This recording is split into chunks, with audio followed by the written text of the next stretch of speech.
Merveilleuse histoire que l'histoire de Delizia Siroli est un film qui raconte son histoire très très émouvant. On est tous d'ailleurs un petit peu émus sur ce plateau. Avec moi pour parler de cette affaire des miracles en général, un ecclésiastique, le père Julia, qui est le chef du bureau de presse de Lourdes, et puis deux médecins, le professeur Schraub, qui est cancérologue et qui a beaucoup étudié les rapports du psychisme et du cancer, et puis le docteur Jean Rousseau, qui lui est membre du comité international médical de Lourdes. Oui. Vous avez connu le dossier de Delizia, vous avez voté alors. Et qu'avez-vous voté? Oui, j'ai connu le dossier, non seulement le dossier, mais les documents radiologiques, l'histologie, etc. J'ai voté oui. Vous avez voté oui, donc guérison inexplicable. Mais vous, le médecin que vous êtes, vous croyez à l'intervention divine dans la guérison de Delizia? Ça, c'est une question beaucoup plus difficile. En tant que chrétien, car je suis chrétien, je crois aux possibilités d'intervention divine. Est-ce qu'il y a eu intervention divine dans le cas de Delizia? Ça, je laisse l'Église en décider. Il y a encore beaucoup de dossiers qui sont en cours d'examen? Il y en a, nous en avons examiné 3 à la dernière session. Je pense qu'il y en aura encore 2 ou 3 à l'an prochain. Je me suis laissé dire que s'il n'y avait que 65 miracles officiels depuis 1858, il y avait eu des milliers, disent certains auteurs, de guérisons inexpliquées depuis l'apparition de la Vierge à Bernadette Soubirous. Ça semble incroyable. Alors, est-ce que, Père Julia, est-ce que l'Église n'est pas un petit peu gênée devant les miracles? Et est-ce qu'elle hésite à reconnaître comme miracle toutes ces guérisons inexpliquées? Non, elle n'est pas gênée, pas plus que... Elle n'a aucune position a priori. Je pense qu'elle est prudente. Extrêmement prudente. Extrêmement prudente. Puis après, disons que ce n'est pas l'essentiel. Vous cherchez le spectaculaire, mon cher. Écoutez, ce que nous venons de voir, tout le monde cherche le quand même extraordinairement spectaculaire. Il y a 3700 cas sur lesquels les médecins ont dit « nous n'avons pas d'explication ».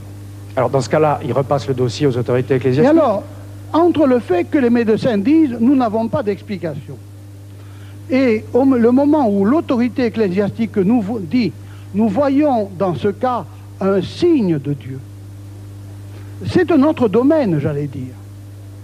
C'est un autre domaine tout à fait différent. L'un, c'est une attitude scientifique que nous demandons aux techniciens de prendre. Et l'autre, c'est une déclaration, disons, d'ordre théologique, qui n'engage pas d'ailleurs la foi au sens fort du terme, mais dans lequel l'Église dit, dans ce cas-là, nous pensons que les conditions sont remplies pour que l'on voit là un clin d'œil de Dieu. Dans le cas de Delizia, sa maman la laisse pratiquement mourante sur le lit, et quelques minutes après, la fille se lève pour demander à manger.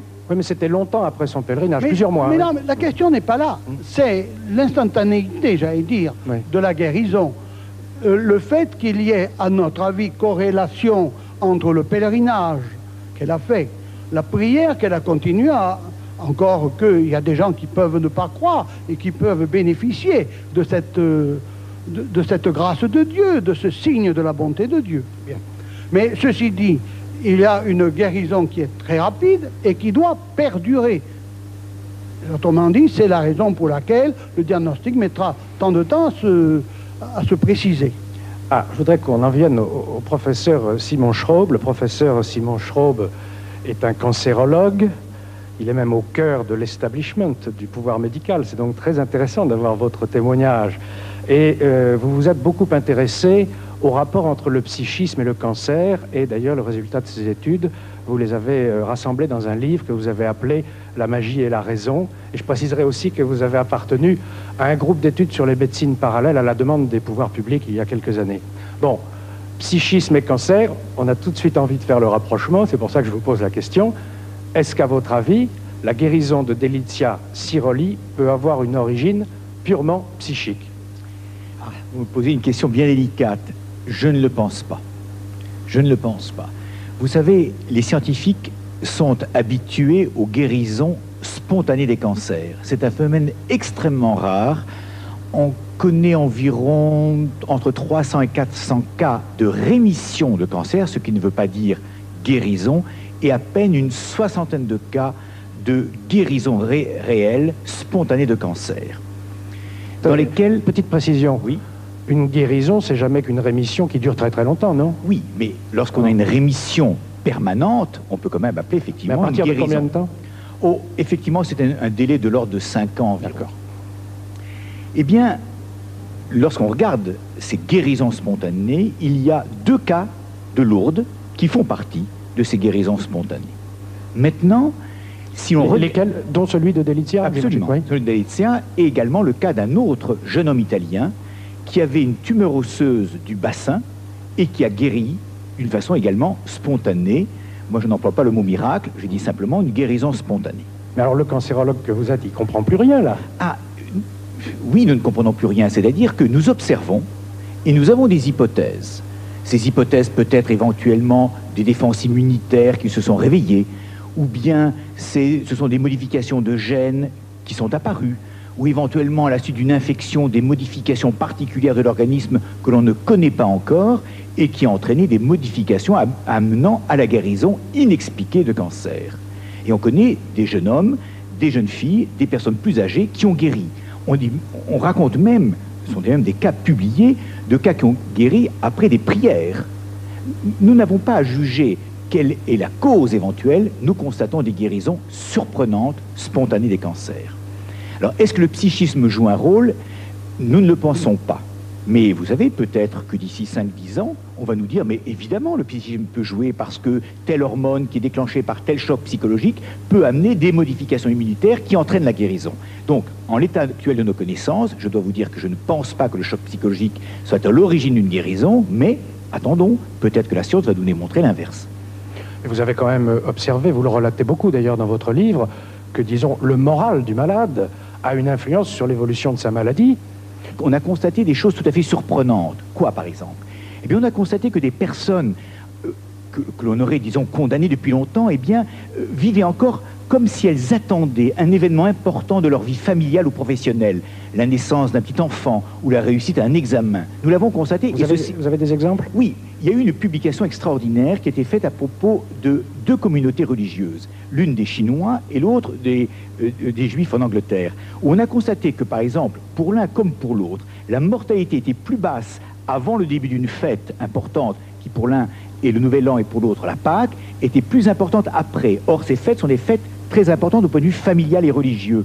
Eh bien, on avait cette impression, enfin, c'est peut-être une explication peut-être un petit peu trop pas tirée par les cheveux, mais disons peut-être irrationnelle. Mais on constate que la mortalité est plus importante après la fête qu'avant la fête, comme si les gens voulaient passer en famille, disons, les derniers instants de leur vie. Mais il faut malheureusement dire que ces cas sont rares, qu'on les observe, on n'a pas encore d'explication, mais il y a des éléments troublants.